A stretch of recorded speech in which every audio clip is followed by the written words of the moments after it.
ಶಿವನ ಕುಮಾರ ಪರ್ವತದಲ್ಲಿ ನೆಲೆಸಿಗ ಮೂರು ಲೋಕದ ಒಡೆಯ ಸುಬ್ರಹ್ಮಣ್ಯ ಸಲಗಿನ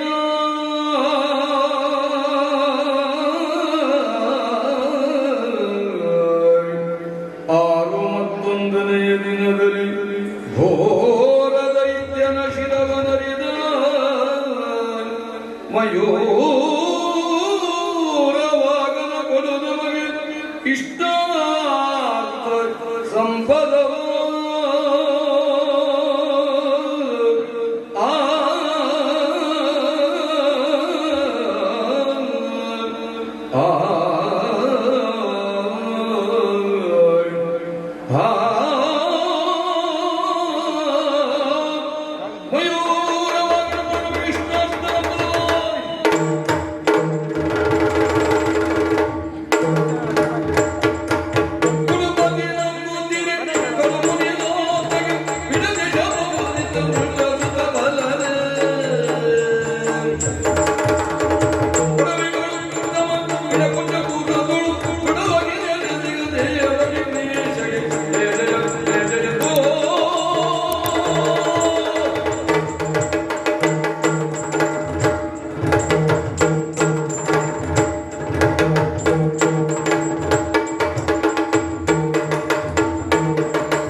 ಪ್ರಥಮ ಪೂಜಿತ ದೇವ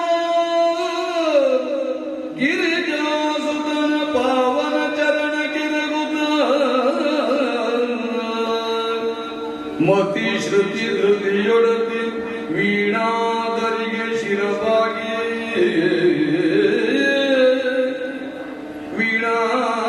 ವೀಣಾದರಿಗೆ ಶಿರವಾಗಿ ಸ್ತುತಿಸಿ ಪಿತ ಮಾತೆಯರ ಗುರುಗಳ ಪದ್ಧತಿ ಉಂದಿಸಿ ಸ್ತುತಿಸಿ ಪಿತ ಮಾತೆಯರ ಗುರುಗಳ ಪದ್ಧತಿ ಉಂದಿಸಿ ನುಡಿವೆ ನೀತಿಯ ಕಥನವಿದನು ವಿನೂತನದಿ ನಿಜ ಯಕ್ಷಗಾನದಲ್ಲಿ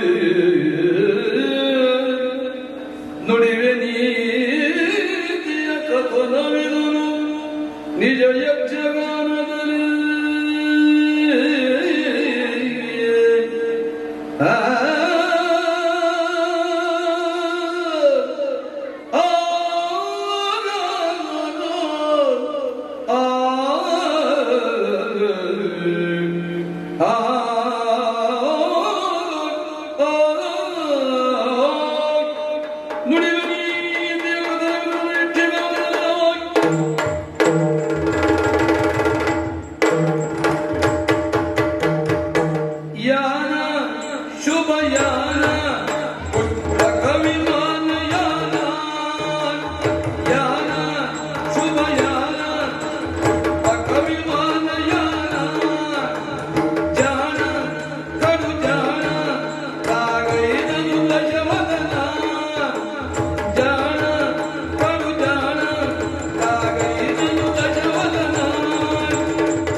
ಮಂದಿಗಾಗಲು ಹಿತ ಎಂದು ಕೈಯುತ್ತೆ ಲೇಸು ಕಾರ್ಯ ನಂದಿವಾಗಲು ಮಂದಿಗಾಗಲು ಎಂದು ಕೈಯುತ್ತ ಲೇಸು ಕಾರ್ಯ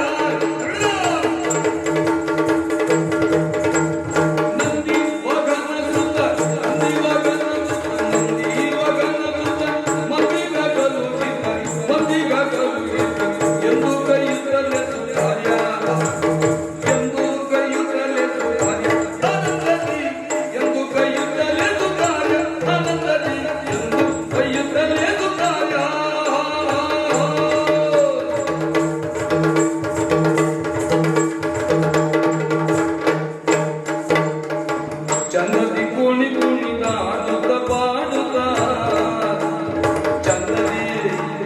ಚಂದದಿ ಕುಣಿ ಕುಣಿದಾಡುತ್ತ ಕುಣಿ ಕುಣಿದಾಡುತ್ತ ಕುಣಿ ಕುಣಿದಾಡುತ್ತ ಪಾಡುತ್ತ ಕುಣಿಯುತ್ತ ಪಾಡುತ್ತ. ಇದೆಂತ ಪ್ರತಿಭಾ ಕಾರಂಜಿನ? ಪ್ರತಿಭಾ ಕಾರಂಜಿಯ ಯಾವ ಕಾರಂಜಿಯೂ ಇಲ್ಲದೆ 2 ವರ್ಷ ಆಯ್ತು. ಪಾಪ ಮಕ್ಕಳೆಲ್ಲ ಗುರುಮಟ್ಟಕ್ಕೆ ಯಾವತ್ತು ಹೋಗುದು ಅಂತ ಅಪ್ಪ ಅಮ್ಮ ಒಂದಾಡುದು ನೋಡ್ಬೇಕು ಗೊತ್ತುಂಟ. ಮನೇಲೇ ರಗಲೇ ಹೋಗ್ತದೆ ಅದಲ್ಲ. ಚಂದದಿ ಕುಣಿ ಕುಣಿದಾಡುತ್ತ ಪಾಡುತ್ತ ಕುಣಿಯುತ್ತ ಪಾಡುತ್ತ ಬಂದನು ದಯ್ಯ ಬಂದನು ದಯ್ಯ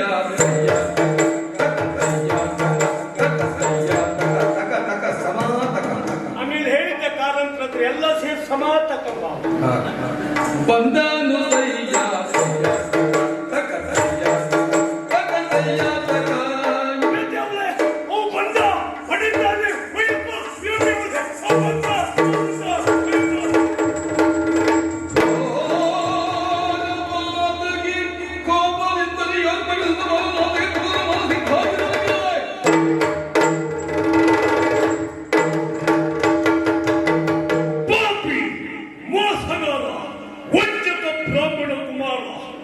ನನ್ನೆಲ್ಲ ಪರಿಶ್ರಮವನ್ನು ಹಾಳು ಮಾಡಿದೆಯ. ಇದು ಈ ಬಿಗಿದ ಮುಷ್ಟಿಯಿಂದ ನಿನ್ನ ಶಿರಕ್ಕೆ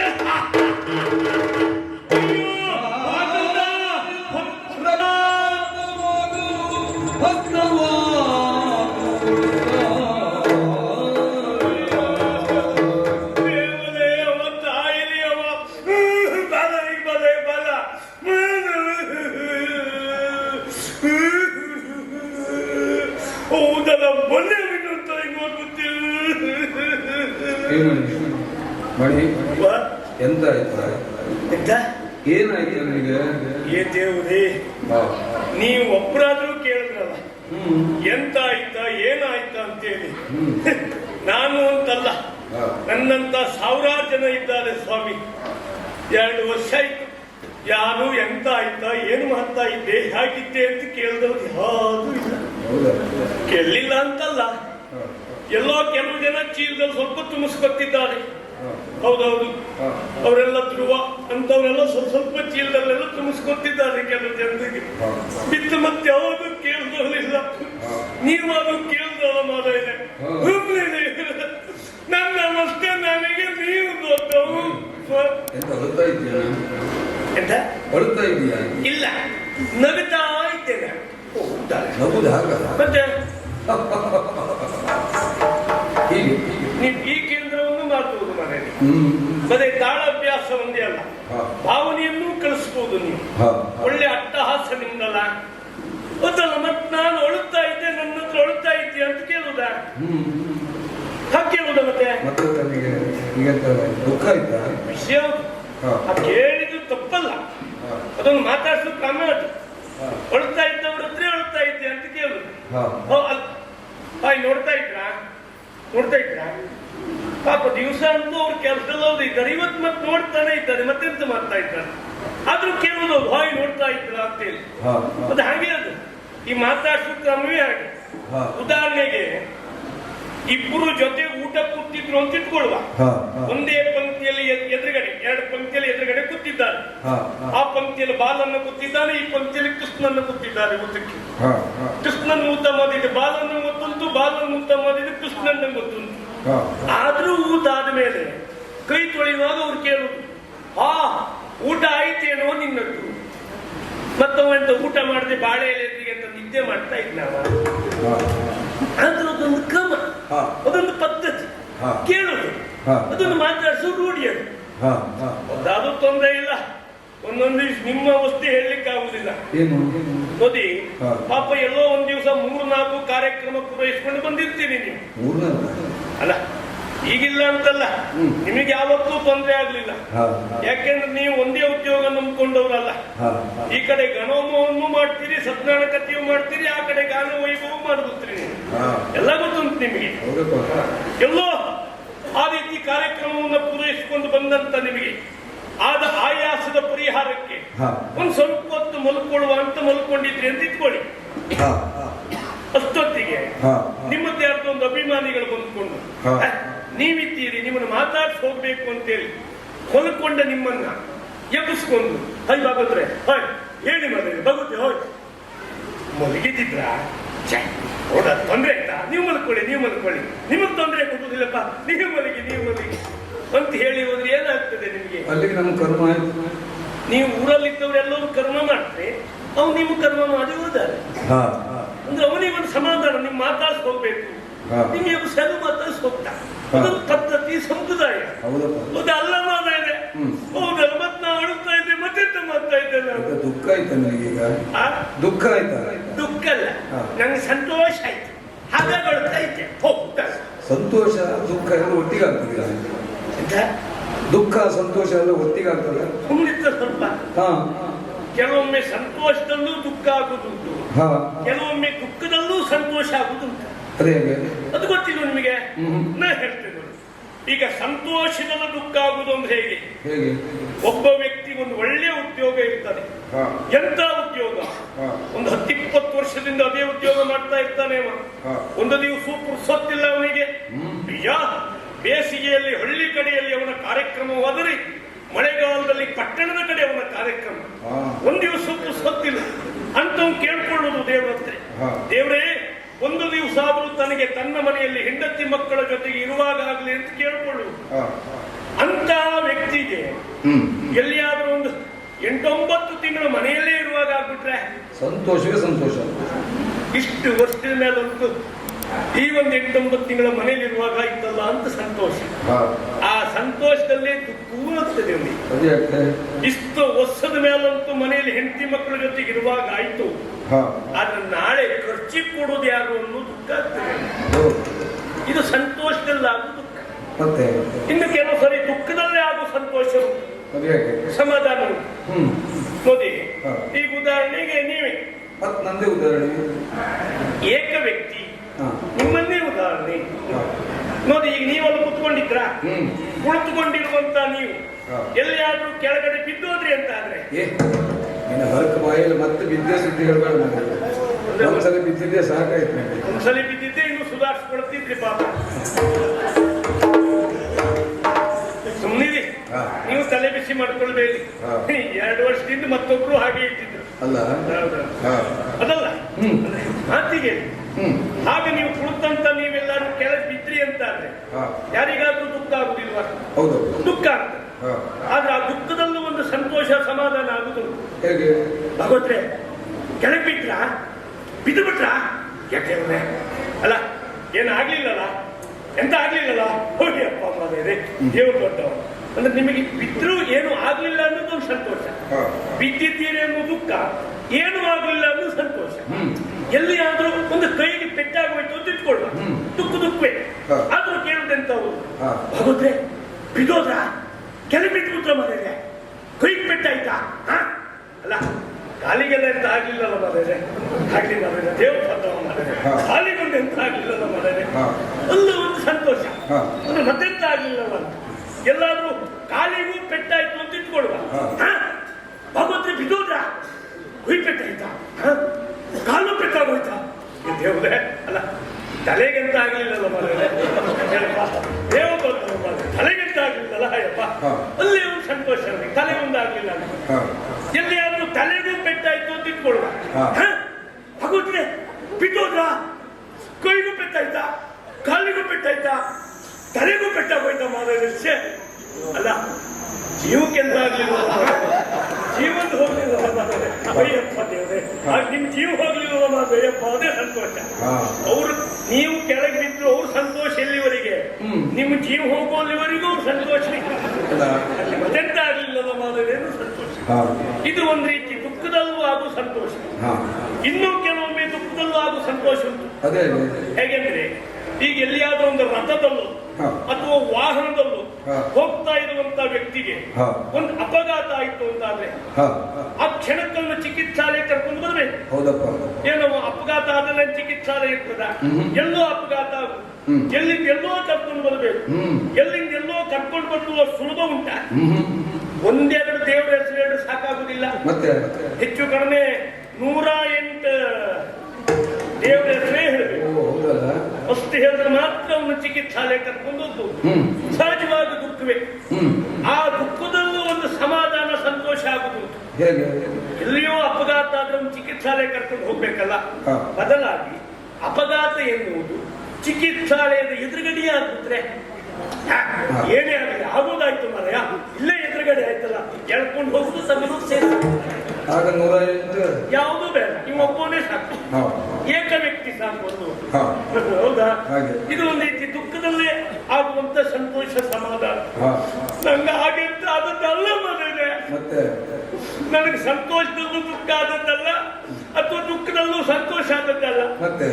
ನಾನು ದುಃಖವನ್ನು ದುಃಖದಿಂದಲೇ ದುಃಖಿಸ್ತಾ ಇದ್ದೇನೆ. ದುಃಖವನ್ನು ದುಃಖದಿಂದಲೇ ದುಃಖಿಸ್ತಾ ಇದ್ದೇನೆ. ಇದೆಂತ ಪ್ರಾಸ ಮರದೆ ನೀನು ಪ್ರಾಸಕ್ಕೆ ಒಂದು ದೊಡ್ಡ ನಮಸ್ಕಾರ. ನಂಗೂ ಒಂದು ನಮಸ್ಕಾರ ಕೊಟ್ಟು ಸಾಕಾಗುದಿಲ್ಲ, ಕೊಟ್ಟು ನನಗೆ 21 ನಮಸ್ಕಾರ ಕೊಡಬೇಕು. 21 ನಮಸ್ಕಾರ ಅಂದ್ರೆ ಮನೆ ಯಾರ ನೀನು? ಏವ್ರಿ ನಾ ಯಾವ ಒಂದು ಗೊತ್ತಾಗುತ್ತೆ ಅಂತ ನನಗೆ ಅಂದ್ರೆ ಎಷ್ಟು ಬೇಕಾದ್ರೂ ಕೊಡಿ ಅಂತ ಹೇಳಿದ್ ನಾನು. ಸುಳ್ಳಲ್ಲ ಮಣಿ, ಪರಿಚಯ ಆಗಲಿಲ್ಲ. ಯಾರು ನೀನು? ನೀವು ಸುಮ್ಮನೆ ಮಾತಾಡ್ತಾ ಇದ್ರಿ. ಹೌದು, ನಾನು ಯಾರು ಅಂತಲೇ ಗೊತ್ತಾಗ್ಲಿಲ್ಲ. ನೀವು ಭಯಂಕರ ಇದ್ರಿ ಮಾರಾಯ, ನಿಮಗೆ ಪರಿಚಯ ಬೇಕು ಅಂತಿಲ್ಲ. ಆ ಸಿಕ್ಕರು ಮಾತಾಡ್ತಾ ಕೂತ್ರು ಗೊತ್ತೇ ಮಾತಾಡಿ. ನಾವು ಯಾರು ಅಂತಲ್ವಾ, ನೀವೇ ಮಾತಾಡ್ಸಿ. ಅಂದ್ರೆ ಒಂದು ಶೈಲಿಯನ್ನು ಮಾತಾಡ್ಸಿ. ಶೈಲಿ ಅಂದ್ರೆ ಸಂಪ್ರದಾಯ ನೋಡಿ.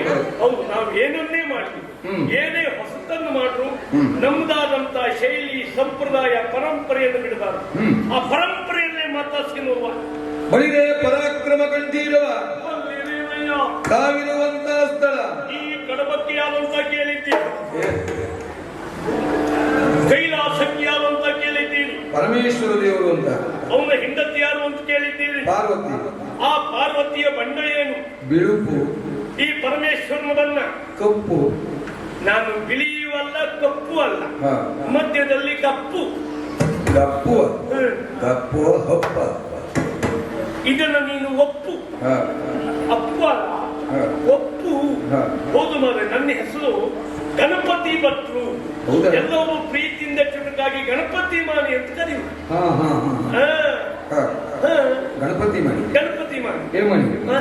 ನೀನು ಗಣಪತಿ ಆಗಿರ್ಬೋದು, ಅಂದ್ರೆ ಕೈಲಾಸ ಪಾರ್ವತಿ ಪರಮೇಶ್ವರ ಅವ್ರದೆಲ್ಲ ಸುದ್ದಿ ಹೇಳಿದೆಯಲ್ಲ, ಅವರೆಲ್ಲ ನಿಮಗೆ ಸಂಬಂಧಿಕ? ನಮಗೂ ಅವರಿಗೂ ಎಂತ ಸಂಬಂಧವೂ ಇಲ್ಲ. ನಾನು ಸುಮ್ಮನೆ ಮಾತಿಗೆ ಹೇಳಿದ್ದು ಮಾತಾನೆ.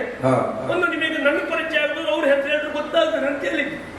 ಕೆಲವೊಮ್ಮೆ ಹೇಗೆ ದೊಡ್ಡವ್ರ ಹೆಸರು ಹೇಳಿ ನಮ್ಮ ಪರಿಚಯ ಮಾಡ್ಕೊಳ್ಳೋದು. ಮತ್ತೆ ನನ್ನ ಕುಲದೇವರು ಈಶ್ವರ, ಹಾಗಾಗಿ ಈಶ್ವರ ಸುದ್ದಿ ಹೇಳಿದ್ದು ಬಿಟ್ಟರೆ ನನ್ಗೂ ಒಬ್ಬ ಸಂಬಂಧ ಇಲ್ಲ. ಇದೊಳ್ಳೆ ಕಥೆ ಆಯ್ತು ಮಾತಾನೆ. ನೋಡಿ, ಈಗ ಈಶ್ವರನ ಹೆಸರು ಹೇಳಿದ್ರೆ ನನ್ಗೂ ಅವ್ರಿಗೆ ಸಂಬಂಧ ಇರಬೇಕು ಅಂತ ಈಗ ನಿಮ್ಮಲ್ಲೇ ಕೇಳ್ತೇನೆ. ನಿಮ್ಮಲ್ಲಿ ಏಕ ವ್ಯಕ್ತಿ ನಿಮ್ಮಲ್ಲಿ ನೋಡಿ, ನೀವೆಲ್ಲ ಒಂದು ಸತ್ಯನಾರಾಯಣ ಕಥೆಗೆ ಹೋಗಿದ್ರಿ ಅಂತ ಇಟ್ಕೊಳ್ಳು. ಹೋಗಿ ಸತ್ಯನಾರಾಯಣ ಕಥೆ ಪೂರೈಸಿಕೊಂಡು ತಿರುಗಿ ಬರುವಾಗ ನಿಮ್ಮ ಹತ್ರ ಕೇಳಿದ್ರು, ಭಟ್ರೆ ಎಲ್ಲೂ ಹೋಗಿದ್ರಿ? ನೀವು ಹೋದವ್ರ ಮನೆ ಹೆಸರು ಹೇಳ್ತಾರ? ನೀವು ಹೋದದ್ದು ಯಾವ್ದು ಕೇಳ್ತೀರಿ? ಸತ್ಯನಾರಾಯಣ ಪೂಜೆಗೆ. ಸತ್ಯನಾರಾಯಣ ಪೂಜೆಗೆ ಹೋಗಿದ್ದೀರಿ ಅಂದ್ರೆ ಸತ್ಯನಾರಾಯಣ ಚಿಕ್ಕಪ್ಪಯ್ಯನವರ ನೀವು ಹೋದ ಕೆಲಸ ಇದು ಗೊತ್ತಿ. ನಾನು ಹಾಗೆ ನನ್ನ ಕುಲದೇವರ ಹೆಸರು ಇಲ್ಲಿ ಶುರು ಮಾಡಿದ್ದಷ್ಟೇ. ಮತ್ತು ನನಗೂ ಒಂದು ಸಂಬಂಧ ಇಲ್ಲ ಮದುವೆ ಅಂತ ಅಲ್ಲ. ನನ್ನ ಮಸ್ತಿ ನಂಗೆ ಮಾತಾಡಿದಲ್ಲಿ ದುಃಖ ಆಯ್ತು. ದುಃಖ ಆಯ್ತು? ಹೌದು. ಯಾಕೆ? ನಂಗೆ ಒಬ್ಬ ಹೊಡೆದ. ಎಂತದ? ನನಗೆ ಒಬ್ಬವ ಹೊಡೆದ. ಮಣಿ ವಾ. ನಿಂಗೂ ಹೊಡೆದ್ನ ನಿನಗೂ ಹೊಡೆದ್ನಲ್ಲ ಅಂದ್ರೆ ನಿಮಗೂ ಮೊದಲೇ ಬಿದ್ದಿತ್ತ? ಹಾಗಲ್ವ, ನೀನ್ ಬರೀ ಪಾಪದ ಮಾಡಿ ಅಲ್ವಾ, ನಿನ್ಗೆಲ್ಲ ಯಾರು ಹೊಡಿತಾರೆ? ನಮ್ಗೆ ಹೊಡೆದ ಮಾದ ಇದೆ. ಹೌದಪ್ಪ, ಹೊಡೆದ. ಹೌದಾ? ಆ, ಯಾಕೆ ಹೊಡೆದ? ನಂಗೆ ನೋವಾಗ್ಲಿ ಅಂತ ಹೊಡೆದ. ನಿಂಗೆ ನೋವು ಯಾಕಾಯ್ತು? ಹೊಡೆದದಕ್ಕೆ ನಂಗೆ ನೋವಾಯ್ತು. ಅವ ಯಾಕೆ ಹೊಡೆದ? ನಂಗೆ ನೋವಾಗ್ಲಿ ಅಂತ ಹೊಡೆದ. ನೋವು ಯಾಕಾಯ್ತು? ಹೊಡೆದದಕ್ಕೆ ನೋವಾಯ್ತು. ಅಂತ ಹೇಳಿದ್ದೆ ಹೇಳ್ತೇನೆ. ಕೆಲವೊಮ್ಮೆ ಹಾಗೆ ಮುಂದಿನ ಯಾವುದು ಅಂತ ನೆನಪಾಗದೆ ಇದ್ದಾಗ ಹೇಳಿದ್ದೆ ಹೇಳಿ. ಕೆಲವೊಬ್ಬರು ಮುಂದಿನ ಶಬ್ದ ನೆನಪಾಗಲಿ ಸಣ್ಣ ನೆಗೆಯಾಡುತ್ತಾರೆ. ನಿಮಗ ಆ ಸಮಸ್ಯೆ ಇಲ್ಲ. ಮುಂದಿನ ಕಾಣ್ಲೇ ಬಿಡ್ಲಿ, ಮುಂದಿನ ನೆನಪಾಗುವಲ್ಲಿವರೆಗೂ ಮುಂದಿನದು ಕಾಣುವಲ್ಲಿವರೆಗೂ ನೀವು ಈಗಲೇ ಮುಗಿಸ್ಬಿಡ್ತೀರಿ. ನಿಮಗೊಂದು ಸುಲಭ ಉಪಾಯ ಉಂಟು ಮಾಡಿದ್ರೆ ಮುಂದಿನ ಕಾಣಲಿಲ್ಲ ಮುಂದೆ ಅಂದ್ಬಿಡ್ತೀರಿ ನೀವು. ಅದಲ್ಲ, ನಾನು ನೆನಪಾಗದೆ ಆಗಿ ಹೇಳಿದ್ದಲ್ಲ. ನಂಗೆ ಹೊತ್ತರು ಯಾರು ಯಾರು ಇಲ್ಲಿದ್ದವ್ರ? ಮತ್ತೆ ಇಲ್ಲಿದ್ದವ್ರ ಎಂತ ಮಾತಾಡ್ತೀವಿ. ಇಲ್ಲಿದ್ದವರೆಲ್ಲ ನಮಗ್ ಹೊಡೆಯುವರು ಅಂದ್ರೆ ನಮಗ್ ಪಾಪ ಬಂದು ಹೋಗ್ತದೆ, ಗೊತ್ತುಂಟ? ಎಷ್ಟು ಒಳ್ಳೆಯವರು ಇಲ್ಲಿದ್ದವರೆಲ್ಲ. ಇಂಥದ್ದೊಂದು ಆಗಬೇಕು ಅಂತಾದ್ರಿ ಬನ್ನಿ ನಮ್ಮೂರಿಗೆ, ನೀವು ನಿಮ್ಮಂತವ್ರಿಗೆ ನಾವಿದ್ದೇವೆ, ಬೆಂಬಲಿಸ್ತೇವೆ ಅಂತ ಹೇಳುವ ವಿಶಾಲ ಮನಸ್ಸುಳ್ಳವರು ಇಲ್ಲಿದ್ದವರು. ನಂಗೆ ಹೊತ್ತವ್ರು ಇಲ್ಲಿದ್ದವ್ರು ಯಾರು ಅಲ್ಲ. ಹಾಗಂತ ಹೊಡೆದವ ಇಲ್ಲಿದ್ದವ್ರು ಹಾಗೂ ಇಲ್ಲ. ಅವು ಇದ್ದದ್ದು ಹೇಗೆ? ಭಿನ್ನ ಅತಿ ಭಿನ್ನ ಬದುಕಿದೆ ಗಣ್ಯ ಅತಿ ಗಣ್ಯ.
ನೀನ್ 30 ತೋರಿಸ್ತಾ ಇದ್ದಿ.